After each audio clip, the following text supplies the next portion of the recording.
መጀመሪያ ሰው ይጸድቃል አይደለ? ከዛው ስለጸደቀ ከዛው ቀጥሎ ይቀደሳል።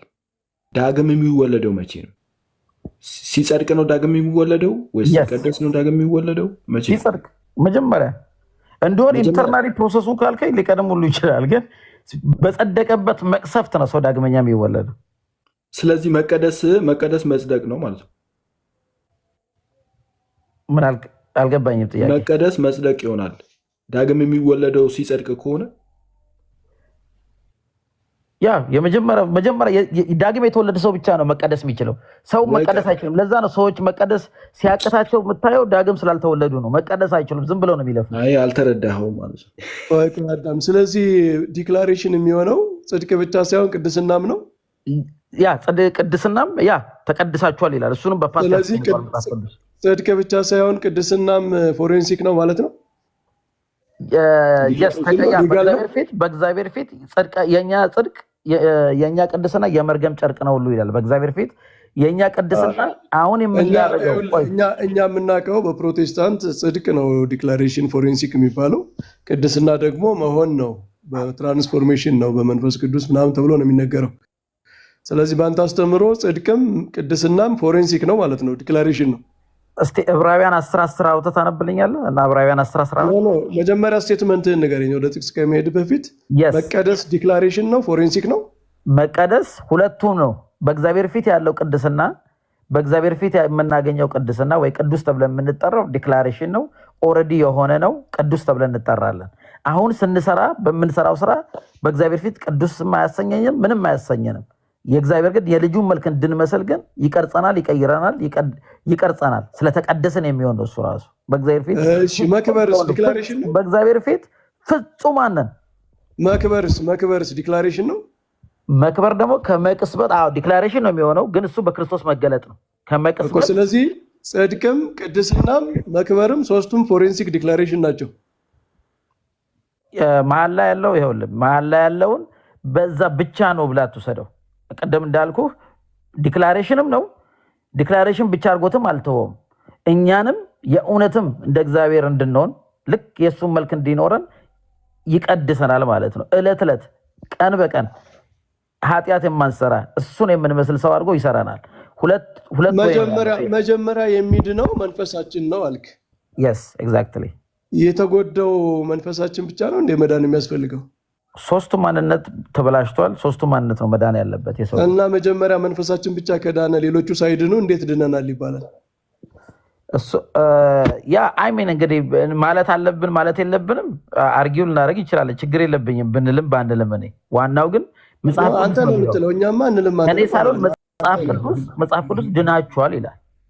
እናንተ ስለዚህ አንድ ሰው ማለት ሶስቱም ሆኖ ሳለ አንዱ ብቻ ስለዳነ ድኗል እንዴት ይባላል? እንደውም 2/3 ስለቀረ በ50 እንኳን አልሆነም አልዳነም ነው መባል ያለበት።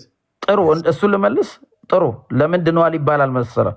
አንድ ሰው የዳነ ሰው ወይም ደግሞ መንፈሱ የዳነ ሰው አለመጽደቅም አይችልም፣ አለመክበርም አይችልም። የጠራቸውን አጸደቃቸው፣ ያጸደቃቸውን ደግሞ አከበራቸው ይላል።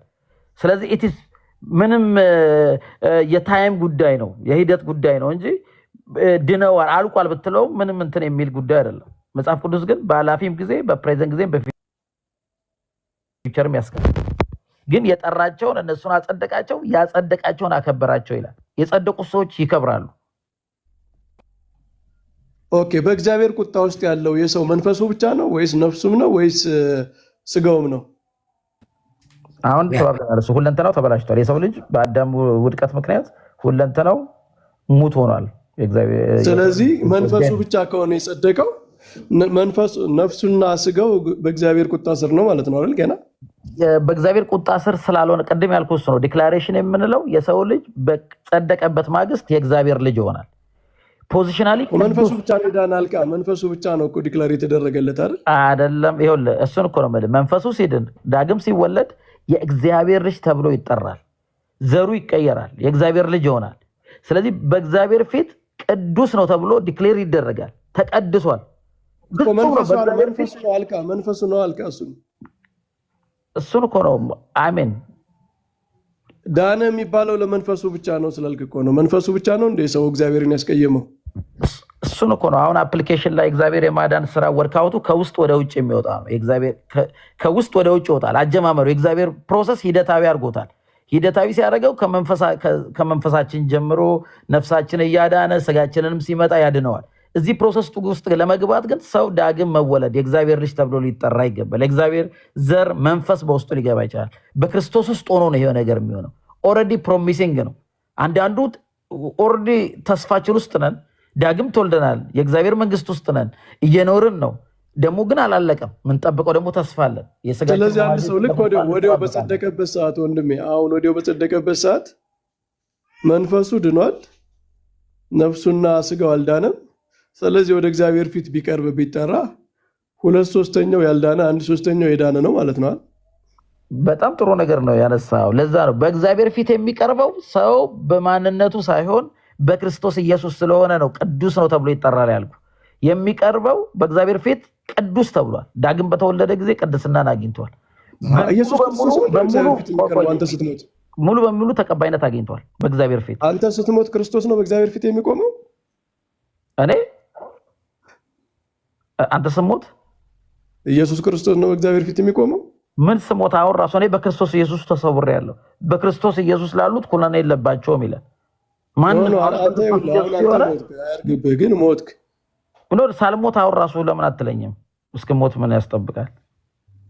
ስለዚህ አሁን የኔ ጉዳይ በእግዚአብሔር ፊት አንተ እግዚአብሔር በማንነት አያውቅም እንዴ? ኢየሱስ ክርስቶስን ብቻ ነው የሚያውቀው። ልክ ነህ። በማንነቴ ቢያውቀኝም እኔ ግን በክርስቶስ ኢየሱስ ውስጥ ነው ያለሁት። እኔን የሚያየኝ በኢየሱስ ክርስቶስ ነህ ማለት አንተ ማንነት የለህም ማለት ነው። ማንነት ግን አጥፍቶ ነው እንዴ? ማንነቴ አለኝ። ማንነቴ ግን በክርስቶስ ኢየሱስ ተሰውሯል። ስለዚህ አንተ እኔ በክርስቶስ ውስጥ ነኝ፣ ክርስቶስ በእኔ ውስጥ ነው። የኃጢአት ጉዳይ ለምሳሌ አሁን ምድር ላይ ስለሆንኩ ያላለቀ ምድር ላይ ስለሆንን በስጋም ያልከበረም ስጋ ስለሆነ ከእግዚአብሔር ጋር ያለን ግንኙነት በመካከል በክርስቶስ ኢየሱስ ባለን ነገር ነው ሁልጊዜ የሚሆነው። ኢየሱስ መካከለኛችን ነው። የኃጢአት ጉዳይ ሌላ ወሬ አታውራይ። ወደ ሌላ ማስቀየስ እናንተ እንደዚህ ትችሉበታላችሁ። አሁን የምጠይቅልህን መልስልኝ። መንፈስ ብቻ ድኖ ወደ እግዚአብሔር ፊት ስትቀርብ ነፍስህና ስጋ ገና አልዳነም። ነፍስህና ስጋ በየት ነው የሚደበቁ? በክርስቶስ ውስጥ ነው የሚደበቁት። ሰው ሲጸድቅ የእግዚአብሔር ልጅ ይሆናል። ምንም የሚደበቅ ነገር የለውም። አንድ ነው ማንነቱ፣ ይሰወራል። የእግዚአብሔር ልጅ የሚለው ነፍስህንና ስጋህን አያጠቃልልም ወይ? ያጠቃልላል። ኤቭሪቲንግን ያጠቃልላል። እንደሱ ከሆነ ታዲያ ለምንድን ነው መዳንን ለመንፈስ ብቻ የሰጠው? እኔ እኮ ብቻ የእግዚአብሔር የማዳን ስራ ለምሳሌ እኔ ኢየሱስን እንድመስል ነው እግዚአብሔር ያዳነኝ 100%። አሁንም ሌላ ወሬ አታወራ ፕሊስ። እየጠየቀኝ እኮ ነው። መንፈስ ብቻ ነው የእግዚአብሔር ልጅ? ሙሉ በሙሉ የእግዚአብሔር ልጅ ነኝ። ሙሉ በሙሉ የእግዚአብሔር ልጅ ከሆንክ የእግዚአብሔር ልጅ የሆንክ ደግሞ ስትጸድቅ ከሆነ መንፈሴ ብቻ ነው የዳነ ለምን ትላለህ? መንፈሴ ነው የዳነ ማለቴ እኮ ኮምፕሊትሊ ነፍሴ እየዳነ ነው። አሁን የዳንኩ ነው እያልኩ እኮ ነው። አሁን ራሱ በማወራ ሰዓት ነፍሴ ለምን ስጋ ውስጥ ነኝ፣ ገና ያልተዋጀ ዓለም ውስጥ ነኝ። በአእምሮ የመታደስ ብዙ በዓለም እንትን የተጎዳ ነው። መታደሱ ምናምን ተወውና መንፈስህና ስጋ ከነፍስህ ጋር ሆኖ በጸደክበት ሞመንት የእግዚአብሔር ልጅ መሆኑ ራሱ ዳኑ አያስብላቸውም? ያስብላቸዋል። ለዛ እኮ ነው ዳንን የምንለው። ድነናል። እና ለምንድን ነው መዳንን ለመንፈስ ብቻ የሰጠኸው? እኔ ለመዳን በመንፈስ ብቻ አልሰጠሁትም። የእግዚአብሔር የማዳን ፕሮሰስን ከፋፍለን እንያው ካል ዳን የሚለውን ነው እንጂ ዳን የሚለውን ፓስቱን በቅጽበት የተፈጸመውን ለመንፈስ ብቻ ለምን ሰጠው? በዛ ሰዓት ነፍስም ስጋም የእግዚአብሔር ልጅ አብረው ሆነዋል አልክ። ይኸውልህ እነዛ እኮ የተለያዩ ሶስት ሰዎች አይደሉም፣ አንድ ሰው ነው ያለው። ክርስቶስ ነው ብሎ በኢየሱስ የሚያምን ሁሉ ከእግዚአብሔር ተወልዷል። ይኸውልህ ክርስቶስ ነው ብሎ በኢየሱስ የሚያምን ሁሉ ከእግዚአብሔር ተወልዷል ይላል ቅዱስ ቃሉ።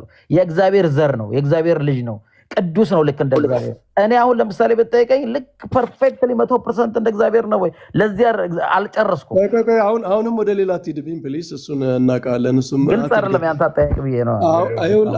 አሁንም ወደ ጥያቄው አንድ ሰው መጀመሪያ ፓስት የሚነገርለት አልቋል ተጠናቋል ተብሎ የሚነገርለት መንፈሱ ለዳነው መዳን ነው እንጂ ለነፍሱና ለስጋው አይደለም ብለሃል አይደል?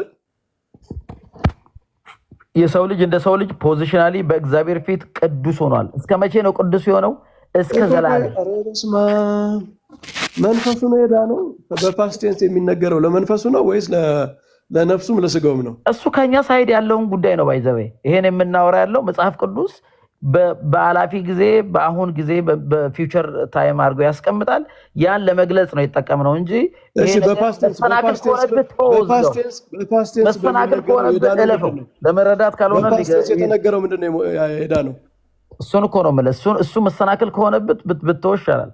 ምንድን ነው ንገረኝ። አይ መሰናክል አልሆነብኝም። ምንድን ነው በፓስቴንስ የሚነገረው የዳነው? ጽድቅ፣ የእግዚአብሔር ጽድቅ። የእግዚአብሔር ጽድቅ የትም ቦታ የእግዚአብሔር ጽድቅ መጽሐፍ ቅዱስ ውስጥ በአሁናዊ ወይም በሚመጣ ትጸድቃላችሁ እየጸደቃችሁ ተብሎ አልተቀመጠም። የእግዚአብሔር ጽድቅ እሱ ምናችን ላይ ነው የሚሰራው? አረቁ አስጨርሰ የእግዚአብሔር ጽድቅ ድናችኋል በሚል በኃላፊ ጊዜ ላይ ያስቀምጣል። እሱ መንፈሳችን ላይ ብቻ ነው ጽድቅ። የእግዚአብሔር ጽድቅ ያ የመንፈስ ዳግም ውልደት ነው። የመንፈስ ብቻ ነው ነው የምትለው አይደለም። ከዛ ሌላው ተያያዥ ነው። ይኸውልህ ከውስጥ ወደ ውጭ የሚወጣ ተያያዥ ነው እንጂ ሰፓሬት ሶስት ኤንቲቲ የለም።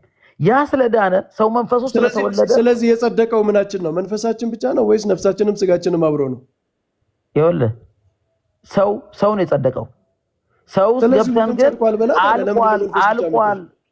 አልቋል እንዳንል፣ ለምሳሌ ስጋዬ ልክ እንዳንተ ይበሰብሳል ወይም ደግሞ እንደ ማንኛውም ሰው ለምሳሌ እንደ ከማል ይበሰብሳል፣ ያረጃል፣ ይቀያየራል፣ ከሞትኩም ይሞታል፣ ይፈርሳል፣ ይበሰብሳል። ምንም የኔና የአንድ ሰው የአንተ ስጋ ልዩነት የለው። አሁን ላይ ስለ ጽድቅ ነው የምናወራው። እሱ የክብር ጉዳይ ነው። እሺ አንድ አካል እሱም አንድ አካል በጸደቅበት የጸደቁ ሰዎች ግን መንፈስ ብቻ ነው የጸደቀው። የጸደቁ ሰዎች ታይም ተቀጥሮለታል። እንዲህ ቢሆንም አሁን እሺ ታይሙን ተውና የታይም ጉዳይ ነው። ይኸውልህ በጸደቅበት ሰዓት ነፍስህም ስጋም አብሮ ጸድቋል ወይስ መንፈስ ብቻ ነው? ይኸውልህ የታይም ጉዳይ ነው።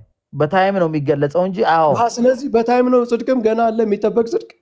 የጽድቅ ጉዳይ እሱን እኮ ነው ኢንተርምስ ኦፍ ታይም። የጽድቅ ጉዳይ ከመቅስበት ነው እኮ። በዛ ቅጽበት ነፍስህም ስጋም ተቀድሷል አብሮ ወይስ መንፈስ ብቻ ነው የተቀደሰው? ሙሉ በሙሉ ተቀድሻለሁ በእግዚአብሔር ፊት። የጸደቅከው ነፍስህም ስጋም ነው ወይስ መንፈስ ብቻ ነው? የእግዚአብሔር ጽድቅ የሚለን የመንፈስን ዳግም መወለድ ነው እያልኩ ነው። ጽድቅ የሚወራው የእግዚአብሔር ጽድቅ ነው ያገኘሁት እኔ ነኝ ያገኘሁት። የእግዚአብሔር ጽድቅ ለመንፈስ ብቻ ነው ወይስ ዝም ብለህ ነው የሚያጠቃልለው? መሰማማት በረከት ላግዘውት። ይሄ ውሃ ያስጠጣል። አሁንም ጥሩ ልጅ ነው። ጥሩ የሚያጫውተን በጣም ጥሩ ልግባ። አሁንም አብርሃም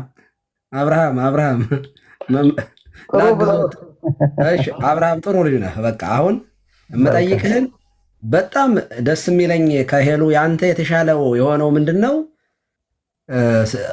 4 አይነት 5 አይነት መልስ ብትሰጠንም ግን ቀጥታ ትመልሳለህ። አሪፍ ነው። አሁን የምጠይቅህን ጀስት ፖይንት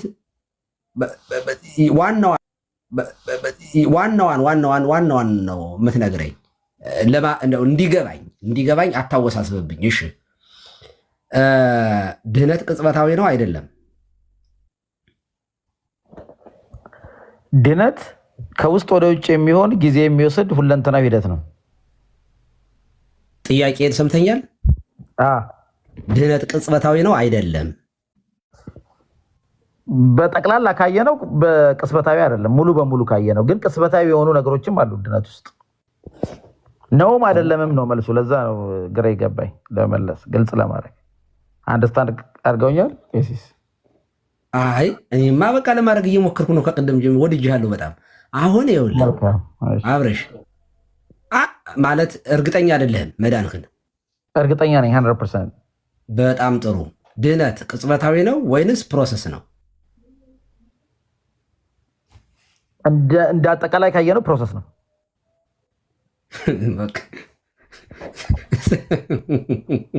ፕሮሰስ ነው ማለት ግን በጣም ጥሩ። ችግር የለም። ቅድም መንፈሳችን ነው የሚድነው፣ ስጋችንና ነፍሳችን ፕሮሰስ ነው ብለኝ ነበር። እሺ አሁን ፕሮሰስ ነው ብለኛል። በጣም ጥሩ። መጀመሪያ ላይ ስታምን የምትድነው ከምንድን ነው የምትድነው? ፕሮሰስ የሚሆነው ምኑ ነው? በቅጽበት የምትድንበት ምኑ ላይ ነው? እሺ የሚድነው የመንፈስ ዳግም መወለድ ነው። በጣም ጥሩ ምንድነው ካሉኝ ከምንድነው መንፈስ በቃ መንፈስ ከምንድነው ያሉኝም ልጨርሳ። ከኃጢአት ዕዳ፣ ከዘላለም ሞት፣ ከጨለማው ስልጣን። በጣም ጥሩ። አሁን ከነዚህ የዳንከው በምንድን ነው? መንፈስን የዳ ነው። የስ በጣም ጥሩ። በአሪፍ ግልጽ ነው። ከዘላለም ሞት፣ ከጨለማው አሰራር፣ ከምን ደግሞ ሌላ ነበር ሶስተኛው? ከኃጢአት ዕዳ። ከኃጢአት ዕዳ። ኦኬ። የኃጢአት ዕዳ ሞትና የዘላለም ሞትና የኃጢአት ዕዳ ይለያያል ማለት ነው። ኦኬ እሺ። ስለዚህ ይሄ ከነዚህ መንፈስህ ዳነ አደለ? በመንፈስ ዳግም ውልደት ጸደቅኩኝ። ኦኬ ዳንክ፣ በቃ ጸደቅ። ከዚያ የቀረው ምንድነው? ነፍስና ስጋ ይቀራል ማለት ነው። ኤግዛክትሊ። ልብ አድርጎ በደንብ ያዙልኝ። ከጨለማው አበጋዝ፣ ከዘላለም ሞት፣ ከኃጢአት ዕዳ መጀመሪያ ሰው ሲያምን መጀመሪያ ላይ መንፈሱ ይድናል። አሁን ጨርሰናል። እዚህ ጋር የመጀመሪያው ድነት። አሁን የሚቀሩት ሁለት ናቸው። ምን ይባላሉ? ስጋና ነፍስ። ኦኬ ስጋና ነፍስ የሌሉበት የመንፈስ መዳን ነው? ሁለንተናዊ መዳን ነው ወይንስ አንድ ሶስተኛ ነው? ሁለንተናዊ ነው ወይንስ አንድ ሶስተኛ ነው? እንግዲህ ይሄ በማንነት ከፍለን ስናየው ነው። ይሄ ሲሆን ግን ፖዚሽን እኮ በማንነት ስንከፍለው ለዚያ ነው ቁጥር የሰጠው። በማንነት ስንከፍለው ለዚያ ነው ቁጥር የሰጠው። ያ የሰው ልጅ አሁን ጽድቅ የምንለው ምንድን ነው? የእግዚአብሔር ቆይ ጽድቅ ምንድን ነው የሚለውን አልጠየኩኝም። መጀመሪያ ሰው ከነዚህ ከዘላለም ሞት፣ ከኃጢአት ዕዳ ሲድን፣ ከጨለማው አበጋዝ አሰራር ሲድን መንፈሱ ነው የሚድነው ብለናል። ኦኬ ነፍሱና ስጋው ቀርቷል። አሁን ይሄ መጀመሪያ ላይ የዳነ ሰው ማለት የመንፈሱ የዳነ ሰው ስጋውና ነፍሱ መቼ ነው የሚድነው? ነፍሱ ዕለት ዕለት ቀን በቀን ደቂቃ በደቂቃ አሁን ነው የሚድነው። ስጋው ደግሞ በክርስቶስ ኢየሱስ ሲመጣ መለከት ሲነፋ ከመቅስበት ይድናል።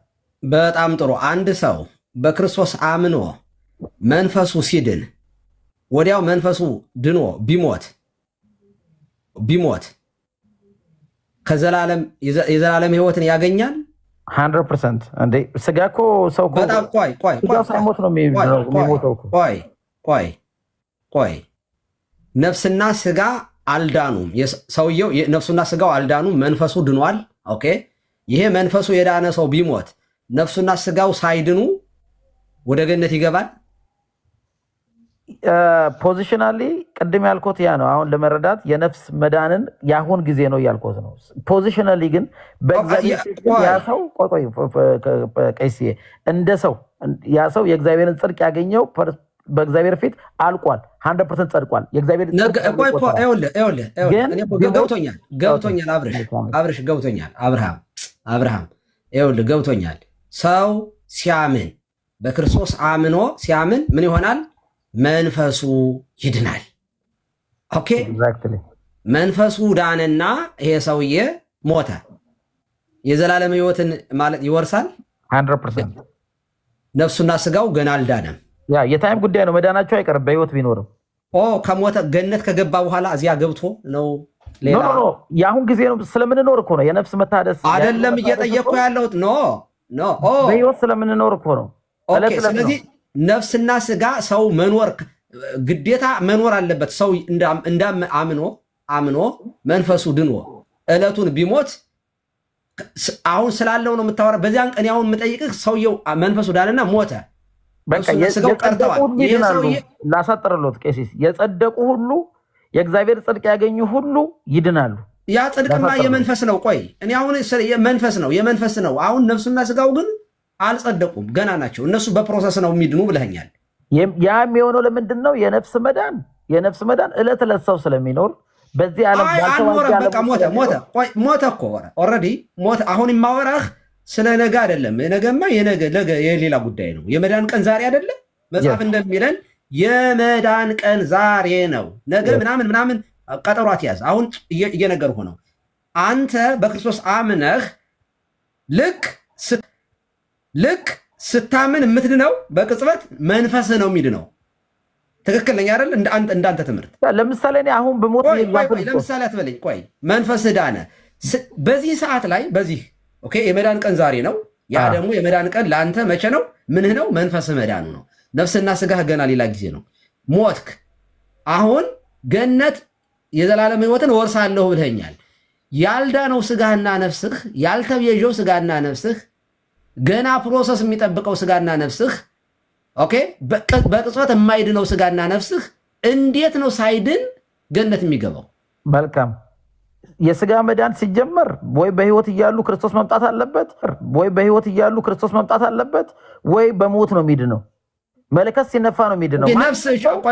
በዚህ ምድር ላይ ማንም ሰው ክርስቶስ ሳይመጣ የስጋ መዳን ሊከናወን አይችልም። በቀጠሮ ቆይ አንተ አሁን የምታስበው ትንሣኤ ዘጉባኤ ልትለኝ ነው? የሰው ልጅ ክርስቶስ በክብር ሲመጣ ያን ጊዜ ነፍሳችንና ስጋችን ሲዋሃድ የሁለቱ ያ ግሎሪፊኬሽን የሆነ በዲ የሚኖረን ያን ጊዜ ነው ለማለት ፈልገህ ነው? ያ ኦኬ። ይሄ ልብ አድርግ። ይሄ ስጋ አሁን የምታወራው ስለ ትንሣኤ ነው የምታወራው። ይሄ ስጋ ልክ መንፈስህ ሞተና ኦኬ፣ ወደ ነፍስና ስጋ ተለያዩ። ልብ አድርግ፣ በደንብ ስማኝ። ነፍስና ስጋ መለያየት ነው። ወደ ጌታ የምንሄድበት ነፍሳችንና ስጋችን ሲለያይ ነው። አሁን ግን መንፈስህ ሄዳ ነው። ኦኬ፣ ስጋና ነፍስህ ነፍሴን ሄዳ ነው። መንፈስህ ነው አልክ እኮ። ያ መንፈሴ ነው ያልኩት። ኦኬ፣ አማርኛው ሌላ ነው ያልኩት፣ መንፈሴ ነው ያልኩት። ሌላ ያሉ መስሎኝ። መንፈስና ስጋ አንድ ናቸው?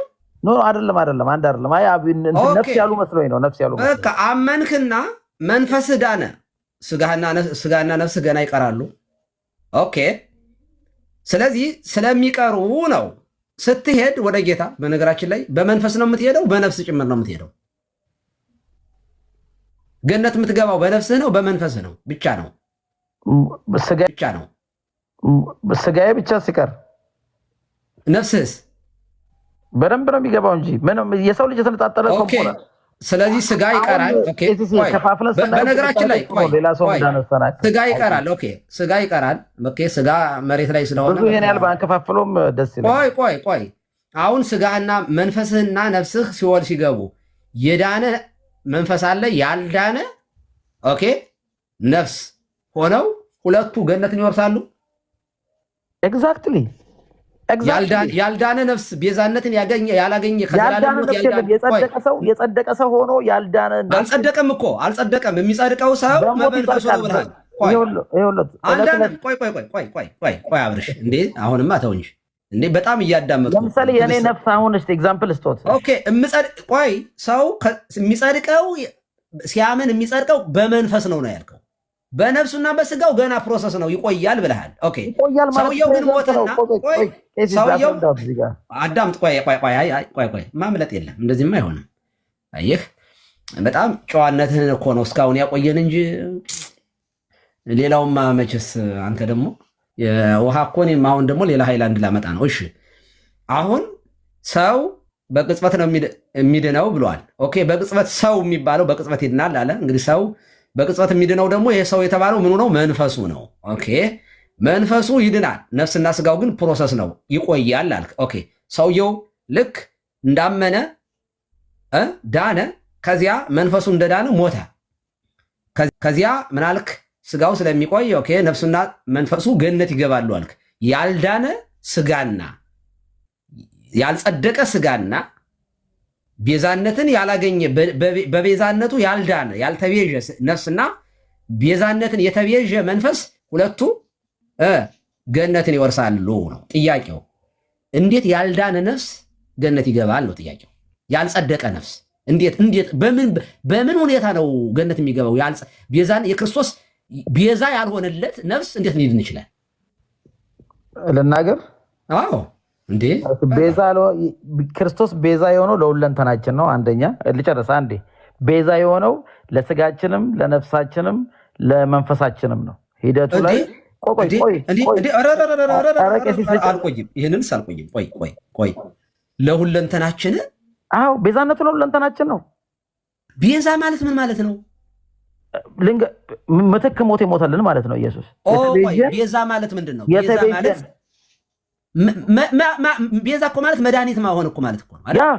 ሁለንተናችንን ያዳነዋ ክርስቶስ እኮ ሁለንተናችን ነው ያዳነ ካልክ ነፍስንም ስጋንም መንፈስንም እያልክ ነው። የስ 100%። ቆይ ልንገርህ፣ ቅድም እኮ ይኸውልህ ሰው ሲያምን መንፈሱ ነው የሚድነው። ቤዛነት የሚያገኘው መጀመሪያ ላይ የሚድነው ቤዛ የሚሆን መንፈሱ ነው አልክ እኮ፣ ስጋው ነው አልክ እኮ። እንትን ማለት ይሄ መንፈሱ ነው፣ ስጋና ነፍስ ይቆያሉ አልክ። መጀመሪያ ነው ያልኩት እንጂ ሌላዎቹ ያገኙም አይደለም። ለምሳሌ አሁን እኮ ቢያዳምጡ እኮ መጀመሪያ መንፈሱ ዳነና ሞተ። ይሄ ሰውዬ አንድ ደቂቃ ብቻ ይስጡኝ። ኦኬ እኔ 2 ደቂቃ እሰጥሃለሁ። አንድ ደቂቃ ብቻ ይበቃኛል። ቆይ መንፈሱ ዳነና ሞተ ይሄ ሰውዬ። ኦኬ ምኑ ይቀራሉ? ስጋውና ነፍሱ። እየጠየቅኩ ያለሁት ገነት ሲገባ ነፍሱ ሳይድን እንዴት ገነት ገባ? ይችን ብቻ መልስልኝና ይበቃኛል። ነፍሱ ሳይድን ገነት እንዴት ገባ? ኦኬ እሺ፣ ይሄን የከፋፈልነው መንፈሱ ፓስት የሆነ የከፋፈልኩት መንፈሱ ያለቀ ፓስት ነው ያልኩት። እየዳነ በየቀኑ የሚድን የለም። መንፈሱ በየቀኑ አይድንም። መንፈሱ ያለቀ ነው ለማለት ነው። ነፍሱ ግን ለምሳሌ እኔ ያለው ለምሳሌ እኔ አሁን እየኖርኩ ነው። ነፍሴ በዚህ ሰዓት አሁን ቢጠይቁ ይድነዋል። ግን በሚቀጥለው ደቂቃም በየሰዓቱ ግን ከዚህ ዓለም ከእኔነትና ዓለማዊነት መዳን ስለሆነ የነፍስ መዳን ልጨርሳ አንድ የጸደቀ ሰው በሚሞትበት ጊዜ ነፍሱ ድኗል። ሲኖር በየቀኑ አንተ ቀሽቱኝ ያረባኩት አይደለም። ቆይ አብረሽ እንዴ የኔ ጨዋ ተው እንጂ። ይኸውልህ ልክ እኔ ብልህ አስብ። አብርሃም አመነና ዳነ። የዳነው ምኑ ነው? ዳነ ስንል መንፈሱ ዳነ፣ ነፍሱ ግን ስጋው ግን አልዳነም። አብርሃም ይሄንኛውን አብርሃም አይደለም፣ አመነና መንፈሱ ድኖ ሞተ። ይሄ አብርሃም 1/3 ነው የዳነው። 2ቱ ስጋና ነፍሱ ይቀራሉ። እና ይሄ አብርሃም መንፈሱ የዳነው ነፍሱ ያልዳነው ገነት ገባ አይደለ? እስካሁን ትክክል ነኝ። ገነት ገባ አይደል? ያልዳነው አይበሉታ። ትክክል ነው። ግማሹ ትክክል ነው፣ ግማሹ ልክ አይደል። እኔ ራሴን እኮ መግለጽ ትክክል ያልሆነ የትኛው ነው? እኔ እንዳልናገር አደረጉኝ እኮ። ያልዳነው ማንነቱ ያልዳነው እያሉ ስለሚለው ነው። የስጋ መዳን የሰው ልጅ በክርስቶስ ኢየሱስ በሆነው ነገር የእግዚአብሔር ጽድቅ ሁለንተናውን ቀድሶታል። ሁለንተናው ማለት ምን ማለት ነው? ቆይ ሊጨርስ አንድ ደቂቃ ብቻ ይስጡኝ እሺ። እና እንትን ይበሉ፣ አንድ ደቂቃ ይፍቀዱልኝ። ሁለንተናው ተቀድሷል። የሰው ልጅ ሪከርድ የሚያደርጉ ሰዎች ስላሉ ይረዝምባቸዋል እኮ ብዬ ነው። ችግር የለውም። ሁለንተናው ተቀድሷል። ሁለንተናው ነፍሱም መንፈሱም ስጋውም ተቀድሷል። ልክ ነው። የእግዚአብሔር ልጅነትን አግኝቷል። በእምነት የእግዚአብሔር ጽድቅን አግኝቷል። ድኗል 100%። ነገር ግን የሰው ልጅ ምድር ላይ ስለሚኖር በአእምሮ መታደስ ይለወጣል። ይሄ ሁሉ የሆነው በቅጽበት ነው። ቆይ ልጨርስ። በቅድስና ትንሽ ዋል ጠጣ። እኔ ደግሞ ይቀጥሉ የስጋችን መክበር አብራረው ነው። ግን በቅጽበት የሆነ ነገር ነው ሁሉ። ለምሳሌ አንድ ሰው ክርስቶስ ኢየሱስ ሳይመጣ የስጋ መዳን የሚባል ነገር የለም። የእኔም ስጋ ያንተም ስጋ ለመነው ተቀድሷል ያልከው በቅጽበት የሆነ ነው። ኧረ ቆይ አንዴ እንትን ልበል። በአካል ትንሣኤ በመንፈስ ቅዱስ በማያልፍ ህይወት የሰው ልጅ የሚድነው በክርስቶስ ኢየሱስ ሲመጣ ነው። የስጋ ፕሮሚስ ተደርጎለታል። አለመዳን ግን አይችልም። የዳን እግዚአብሔርን ጽድቅ ያገኘ የታይም ጉዳይ ነው። ሁለመናው ተቀድሷል በክርስቶስ ያልከው በቅጽበት የሆነ ነው ወይስ የሚጠበቅ ነገር ነው? ምኑ ነው? የሰው ልጅ ሁለመናው መንፈሱም ነፍሱም ስጋውም ተቀድሷል ብላላ። የስ እሱ በቅጽበት የሆነ ነው። ተቀድሳችኋል ይላል። የስ ፐርፌክት ነው ወይ? በእግዚአብሔር ፊት ፐርፌክት ሆናል። ከእግዚአብሔር እኛ አሁን የምናደርገው በእግዚአብሔር ፊት በቅጽበት የሆነ ነው። ይሄ ኦኬ፣ ትሰማኛለህ? አንዴ በእግዚአብሔር ፊት ልናደርግ የምንፈልገው ቅድስና ምልህ ዘ ፕሮሰስ የምልህ አሁን የነፍስ መዳንም ብቻ ነው። የአእምሮ መታደስ ማለት ነው። ቅድም በፓስቴንስ የተናገርከው አለ ሁለመናው ተቀድሷል ብለሃል። እሱ ቅጽበት ነው ወይስ ገና የሚጠበቅ ነው? እሱ በክርስቶስ ኢየሱስ ኦልሬዲ የሆነ ነው፣ ያለቀ ነው። ለዘላለም ፍጹማን ሆነናል እኛ በክርስቶስ ኢየሱስ ያለን ለዘላለም ፍጹማን ሆነናል። እሱ ቅጽበት ነው። የስ እና ሁለመናው ላይ ያልከው ነፍስም ስጋም መንፈስም በቅጽበት ያገኙት ቅድስና አለ ማለት ነው። የስ ፖዚሽናሊ ቅዱስ ነን፣ በእግዚአብሔር ፊት ፖዚሽናሊ ቅዱስ ነን። ግን ቅዱስ ብቻ አድርጎ አልተሆነም። የእውነትም የእግዚአብሔር ቅዱስ እንድንሆን ደግሞ እግዚአብሔር በእኛ ውስጥም ስራውን ይሰራል። ቅዱስ አድርጎናል። መንፈስ ብቻ ያልከው ቅድም እሱን እኮ ያስረዳው ነው። 100% አጽድቆናል። እግዚአብሔር ቅዱስ አድርጎናል፣ በፊቱ ያለ ነውር አድርጎናል፣ ተቀብሎናል። 100% ነው የሆነው። ፍጹም ሆነናል፣ ፍጹም ነን። ያን ካረገን በኋላ ግን እኛንም በአእምሮ መታደስ ገና ክርስቶስ ስላልመጣ እንደሱ 100% ያደርገኛል እኮ ምንም እኮ ላልያዝናልክ እኮ በቃ እየዘበረቅክ እኮ አስቸገረ። አሁን ያልከው ነገር ቀድሶናል፣ በእግዚአብሔር ፊት እንደዚህ ሆነናል፣ 100% ጸድቀናል፣ ተቀድሰናል ያልከው ለመንፈስ ብቻ ነው ወይስ ለነፍስም ለስጋም ነው እኮ ነው ጥያቄው። በጣም አጭር ጥያቄ ነው። ሰው ነው። እኔ ነኝ እያልኩ ያለሁት እና መጀመሪያ ሁለንተናዬ በእግዚአብሔር ፊት ተቀድሷል፣ ድኛለሁ፣ ፍጹም ነኝ። አሁን መንፈስ ብቻ ለምንድን ነው ያልክ መጀመሪያ ላይ ታዲያ? እሱ ደግሞ የእግዚአብሔር የማዳን ፕሮሰሱን ፕላኑን ለመንገር ኢንዲቴል እግዚአብሔር እኛ ውስጥ እየሰራ ያለውን ነው። ከውስጥ ወደ ውጭ የሚሰራው የእግዚአብሔር የማዳን ስራ ለመግለጽ ነው ያን የተጠቀምነው። እሺ ስንወለድ አሁን ቀይራል፣ ጥሩ ነው አስተካክላል። ስንወለድ መንፈሳችን ብቻ ነው የሚወለደው ወይስ ነፍሳችንም ስጋችንም አብሮ ይወለዳል? ስጋችን መወለድ የሚለው ራሱ ምንድን ነው? ለአንተ መወለድ ምንድን ነው? እንዴት ነው አንደርስታንድ የምታደርገው? ምንድን ነው? እኔን አትጠይቀኝ መልሰህ። አንተ ስለ ዳግም ልደት ስታወራ ነበርና መወለድ ላይ ዳግም ልደት የሚመለከተው መንፈስን ብቻ ነው ወይስ ሁሉንም የሰውን ማለት ነው? ዳግም ውልደት ምን እንደሆነ ማለት የተለያየ ዴፊኒሽን አለን ብዬ ስላሰብኩ ነው። ተማሳይ ዴፊኒሽን ቢኖረን መንፈስን ብላ አትጠይቀኝም ነበር። ከዲፊኒሽኑ በፊት ዳግም ልደት ለሙሉ ሰውነት ነው ወይስ ለመንፈስ ብቻ ነው የሚለውን ንገረንና ከዛ ዲፋይን ታደርጋለህ፣ ታብራራለህ። ድገመልኝ ጥያቄውን በረከት።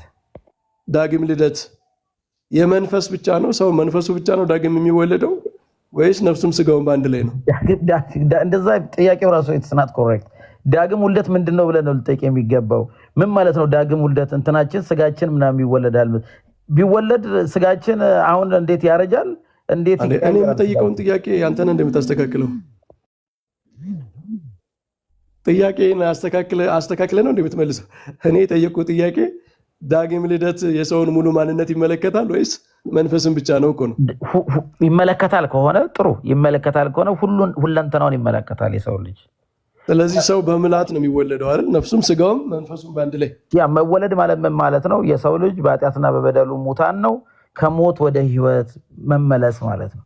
ወይም ደግሞ ልክ አልዓዛር የሞተው ኢየሱስ ሲጠራው ተቀስቅሶ እንደተነሳ የሞተ ሰው ህይወት ሲያገኝ ማለት ነው ዳግም ውልደት የሚሆነው። ለዛ እሱ መንፈስን ብቻ ነው ወይስ ሁሉ ለመናውን የሰው ማንነት ነው የሚመለከተው? እሱን እኮ ነው የእግዚአብሔር ጽድቅ የምንለው እሱን ነው። ሁለንተና የሞት ግማሹ መሞት ግማሹ መዳን አለ። አልዓዛር ኢየሱስ ሲጠራው ሲቀሰቀስ ምኑ ነው የተነሳው? ስለዚህ የተቀሰቀሰው መንፈሳችንም ስጋችንም ነው አይደል? አብሮ ኤግዛክትሊ የስ። እና ለምንድን ነው ታዲያ መንፈስ ብቻ ነው የተወለደው ዳግም ልደት የምትለው? ለምንድን ነው የምልህ እሱን መቶ በመቶ እንዳልኩህ እግዚአብሔር የማዳን ስራው ካነሳን በኋላ ለምሳሌ ስጋችን ድኖ ቢሆን አንሞትም ነበር። እኛ ክርስቲያኖች የምንሞተው ስጋችን ቀጠሮ ስለተሰጠው ነው። የታይም ጉዳይ ነው። ሁሉም በታይሙ ይከናወናል። መጀመሪያ እግዚአብሔር አነሳን፣ ዳግም ውልደት ሰጠን፣ የእግዚአብሔር ልጅነት ሰጠን። ግን የሰው ልጅ ስጋው ስቲል በስጋ ነው ያለው። ስለዚህ ስጋ ዳግም ቢወለድም ቀን ቀጠሮ ተሰጥቶናል። እየጠበቅነው አሁን ኢየሱስን እየጠበቅነው ዳግም ቢወለድም ከሙታን እስካልተነሳ ድረስ ድኗል አይባልም ነው? ድኗል ይባላል። ለዛ እኮ ነው አዲስ ፍጥረት ሆኗል፣ የእግዚአብሔር ልጅ ሆኗል እያልኩ እኮ ነው። ማንም በክርስቶስ ኢየሱስ እንደዛ ከሆነ ታዲያ ለምን የስጋ መዳን ቅጽበት ነው? የስጋ መዳን ቅጽበት ነው። አሁን አንተ በምል ሴንስ አንደርስታንድ ስለማታደርገው ብታልፈው ይሻላል። ይሄ የስጋ መዳን መሰናክል እየሆነብን ስለሆነ የስጋ መዳን ቅጽበት ነው ብላል መጀመሪያ ስትነሳ። ይኸውልህ የስጋ መዳን ቅጽበታዊ ነው። መለከት ሲነፋ የሚበሰብሰው ማይበሰብሰውን ሲያልፍ ስጋችን ለዘላለም ሲፈወስ ለዘላለም የሚኖር ሲሆን ስጋችን ዳነ እንለዋለን። እሱን ደግሞ ቀጥቷል እየተጠባበቅን ነው። ሮሜ እንደሚለው የስጋችንን መዳን እየተጠባበቅን ነው። እኛ የጸደቅን ሰዎች፣ የእግዚአብሔር ልጅነት ያገኘን ሰዎች የእግዚአብሔር መገለጥ የክርስቶስን መገለጥ እየጠበቅን ነው። በመቅስበት እንቀየራለን፣ እንከብራለን፣ ለዘላለም እንኖራለን። ስጋ ልጅነት ሲያገኝ አልዳንም? ዳና አይባልም?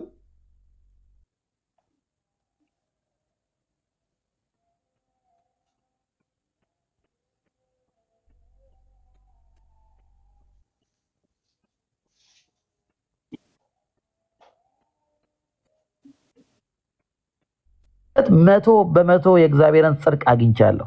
እግዚአብሔር ጻድቅ ብሎ ይጠራኛል። የእግዚአብሔር ጽድቅ አግኝቻለሁ፣ ጨርሻለሁ በእግዚአብሔር ፊት እኮ። እሱ ስጋንም ይመለከታል ነው መንፈስን ብቻ ነው? እያየኸኝ አይደል? እንደዚህ አብሬ እኮ ነው ያለሁት። በእግዚአብሔር ፊት አልቋል። የታይም ጉዳይ ነው። እንደሱ ከሆነ ታዲያ መዳንን ለመንፈስ ብቻ ሰጥተህ የተነሳው ለምንድን ነው? እሱ እኮ መሰናክል ከፈጠረ አንደርስታንድ አላረከውም። ስለዚህ መሰናክል ሆኖብሃል። መሰናክል ከፈጠረብህ ላብራራልህ እየሞከርኩ ነው። አይ ስለዚህ በቃ አንተ ይኸውልህ መጀመሪያ ከራስህ ጋር ታረቅ። እሺ ዝም ብለህ መዳንንም መከፋፈል፣ የሰውንም ማንነት መከፋፈል፣ ሁሉን ነገር ከፋፍላችሁ ምንም አዘልኩትም። ይሄ በጣም ክርስትናን በጣም እያበላሻችሁት ነው። መጽሐፍ ቅዱስን በጣም አቢዩዝ እያደረጋችሁት ነው። መጀመሪያ ከራስህ ጋር ታረቅ። እሺ ከራስህ ጋር ስትታረቅ ደግሞ እንትን ጋር ማውራት ሌክዠሪ ነው ከምናምን ጋር እያልክ የሆነ የማይሆን ነገር ስታወራ እየሰማንህ ነበረ። አንድ ጊዜ መንፈሱ ነው የዳነ፣ አንድ ጊዜ ሁሉም ድኗል፣ አንድ ጊዜ የሚጠበቅ ነገር አለ፣ አንድ ጊዜ በእግዚአብሔር ፊት ሁሉም ነገር አልቋል እያልክ በቃ ምንም የማይገባ ነገር ስትዘበራርቅ ነው የቆየው። መጀመሪያ ቁጭ ብለህ የራስህን አስተምሮ አስበህ አደላድለህ ምናምን ና እኛ ጋር ለመወያየት። በረከትዬ ክርስቶስም እንግዲህ በእኔ የማይሰናከሉ ብፁዓን ናቸው፣ በጣም እናመሰግናለን። ቆይ በእኔ የማይሰናከሉ ብፁዓን ናቸው በክርስቶስ ይሰናከላሉና። አብርሃም አንድ ጥያቄ፣ የግል ጥያቄ፣ የሆነ ጥያቄ ልጠይቅህ። ኦርቶዶክስ ነበርክ? ምንም አያስፈልግም። እሱ አሁን ባለው ነገር ቁም ነገር ነው። ቁም ነገር ነው ለትምህርት ስለሚጠቅም በቃ እሱ ያለፈ ጉዳይ ስለሆነ እኮ። ነበርክ ግን ኦርቶዶክስ ነበርክ? እኔ በቃ እሱ ምንም በቃ እሱ ያለፈ ነው። እኔ አሁን የእግዚአብሔር ልጅ እንደሆንኩ ዳግም ስወድህ ንገረኝ። ስለአሁኑ ብናወራ ጥሩ ነው። አላማው ቁም ነገር ነው። ማለት እኔ ማወቅ የምፈልገው ነገር ስላለኝ ነው። አብርሽ አላማ አልነበረውም። እኔ የሃይማኖት ኦርቶዶክስ ነበርክ አልነበርክም? እኔ ሙት እንደነበርኩ ነው የማውቀው። በቃ መመለስ አትፈልግም? እሺ ቴዎሎጂ ተምርሃል? እየተማርኩ ነው። ስንተኛ ዓመት ነህ? ዲስክሎዝ ማድረግ አለ? ብቻ የተማርኩ ነው። አይበቃም? ቀሲስ ጠይቁኝ፣ ቴዎሎጂ ማንኛውንም የሚፈልጉትን ነገር ካለ። ኦኬ እኔ በጣም የገረመኝ ነገር ምን ተሰማህ? አሁን ዛሬ ከኛ ጋር ስታወራ ምንድን ነው የተማርከው ነገር? የተዘበራረቀ ነገር ነው የተማርኩት። ቱ ቢሆነስት ከእርሶ ጋር ጥሩ ነገርም ያየሁት ነገር አለ። ግን የራስን ትምህርት ነው ተዘበራርቆብህ ያየኸው? አይደለም በፍጹም። ስቲል የእግዚአብሔር እኔ እንደው ከታች ያላችሁ ሰዎች እንደው ትተባበሩታላችሁ ሪከርዱን እንድታስደምጡት። ማለት ባይዘው ያንተ ብቻ ችግር አይደለም፣ የብዙ ፕሮቴስታንቶች ችግር ይሄ ነው። በቃ የአንድ ሰው አይደለም። ሲሪየስሊ ነው ተደባልቆበት ነበረ። እኔ ቄሲስ ፖይንት ሜክ እያደረጉ ከሆነ መጥቶት ነው። ከፈለጉ አንድ በአንድ እንጠያየቅ፣ ተሰጥቶን መጠያየቅ እንችላለን። ቆይማ በታይም እናውራ። ጥያቄ የተጠያየቅን በታይም እናውራ ከፈለጉ። እኔ በግልጽ የተሻለ ነገር አይቻለሁ። እርሶ ጋር ግን ቆይ አብርሽ ጨዋነት ነበር። ካልገባው ደግሞ በጣም አስቸጋሪ ነው። መዳን የመጀመሪያው ስቴፕ ነው። ወይማ ትሰማዋለህ። ኧረ እንደው ነዲፍባቸው ከታች ይኖራሉ። እኔ አውቃለሁ እኮ ቄሲስ ስንት ነገር እንደሚደፉበት ዛሬ። እኔ አንድ ጥያቄ ጠይቆት እስካሁን ጠይቀውኛል። አብርሽ ቆይማ አብርሽ ከነገራችን ላይ ቀሲስ ሰው መንፈሱ ብቻ ነው የሚድነው የሚለው አስተምሮ መጀመሪያ ላይ የሚድነው መንፈሱ ነው የሚለው የፕሮቴስታንት አጠቃላይ አስተምሮ ነው ወይስ የአብርሃም አስተምሮ ነው? የኃይሉ ዮሐንስ ትምህርት ነው ይሄ። ማለት ሰው መንፈስ ነው። ኧረ እግዚአብሔር ይቅር ይበሉት። እኔ ኃይሉ ከሙስሊም ለይቻል አይሆን እግዚአብሔር ወዳጅ እኮ ነው። በነገራችን ላይ ኃይልሻ እኔ እኮ ብዙ ቆይ አብርሃም ተው። አሁን ገስት ላይ ትንሽ እንድትቆይ ፈልገን ነው እንድትማር። ቆይ አሁን በቆይ ሰው መንፈስ ነው አለ ይላሉ። ሰው መንፈስ ነው። ልብ አድርጉ። ሰው ምንድነው? መንፈስ ነው። በቃ አለቀ። እዚህ ጋር ነፍስ አለው፣ በስጋ ውስጥ ያድራል። ነፍስና ስጋ ከሰው ውጭ ሆነው ግን ሰው መንፈስ ነው። በቃ መንፈስ ነው ሰው። እዚህ ጋር ያልቅና ግን ይሄ ሰው የተባለው መንፈስ የሆነው ሰው ምን አለው? በውስጡ ነፍስ አለው፣ በስጋ ውስጥ ያድራል። ሰው የሚለውን ዲፋይን የሚያደርጉት መንፈስ ነው በሚል ነው መጀመሪያ። ኦኬ ሰው ምንድን ነው? መንፈስ። እሺ ይሄ መንፈስ የሆነው ሰው ምን አለው? ነፍስና ስጋ ትርፍ ናቸው። እነዚህ እኔ የእንትን አንደኛው የምንድነው ፌዝ ምንድን ነበረ? ወርድ ፌዝ ወርድ ነው ወርድ ምንድን ነበረ? የእምነት ቃል ምናምን የሚባል ትምህርት የፕሮስፐሪቲ ጎስፔል ማለት ነው። አዎ እና እንዲያውም ምስኪን አንተ እንደዚያም ነው። ግን አይ ቲንክ ወርድ ፌዝ ነው። ወርድ ፌዝ የማሆነ ልንገሮት ወርድ ኦፍ ፌዝ ይባላል። የክርስትና እምነትም አይደለም እሱ አስተምሮ። እኔ ከዛ ያንተ ምንድነው ያንተ ዶሚኔሽን አብርሽ? እኔ በክርስቶስ ኢየሱስ ያመንኩ ንጹህ ክርስቲያን። አይ ተውም አንተ ገና እኮ ቆይ አብርሃም ቆይ ይሄ አስተምሮህ የፕሮቴስታንት የሚታወቅ አስተምሮ መሆኑን እንድናቅ አንተ ያለህበትን ዲኖሚኔሽን ንገረንና እንጠይቃቸው ልጆቹን። እንደዚህ ነው የምታምኑ ወይ ብለን። ይሄ የፕሮቴስታንት አስተምሮ ነው። ግን አንደርስታንዲንግ ላይ ይሄውልህ በረከትዬ አንደርስታንድ የሁሉ የፕሮቴስታንት አስተምሮ ነው። ይሄ አንደርስታንዲንግ ላይ ግን ሰዎች ድነናል የሚሉት የጸደቁ ሁሉ አሁን በመንፈሳቸው የዳነ ሁሉ ይድናሉ 100%። ለዛ ያለቀ ጉዳይ ነው። ለዛ ድነናል ይላሉ። አንዳንዴ ግን ዲቴል ገብተን ስለዚህ ቆይ ባስቀምጠው ልክ እንደዚህ እኛ ነው የምናወራው። ይሄ ዊርድ አብርሃም መዳን በፕሮሰስ ነው። የሁሉም ፕሮቴስታንት ትምህርት ነው። ያ ከሰው አንጻር ከኛ አንጻር ከእግዚአብሔር አንጻር ግን ቅስበታዊ ነው። ድነናል፣ አልቋል በእግዚአብሔር ፊት። የሰው ልጅ እንዴት አይደለም ያልኩህ እኮ ያንተ ትምህርት ሰው የሚጸድቀው ወይም የሚድነው መጀመሪያ መንፈሱ ነው፣ ስጋውና ነፍሱ በፕሮሰስ ነው ብለሃል። ይሄ ትምህርት የፕሮቴስታንት ሁሉ ነው። የ45,000 ዲኖሚኔሽን ነው። ቄሲሲዬ የ45,000 ነው ያሉት።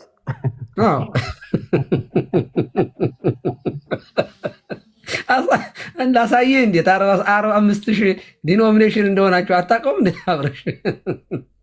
አይ እኔ መጽሐፍ ቅዱሳዊ ነኝ። ኤኒዌይስ እኔ ችግር የለብኝም። እሺ 3,000 እናድርግልህ እያሉ ነው ከታች። እኔ ያው እንግዲህ እውነት ባለበት ሰይጣን ሁልጊዜ ስራውን ይሰራል፣ ይበቡዛል። መምህር በረከት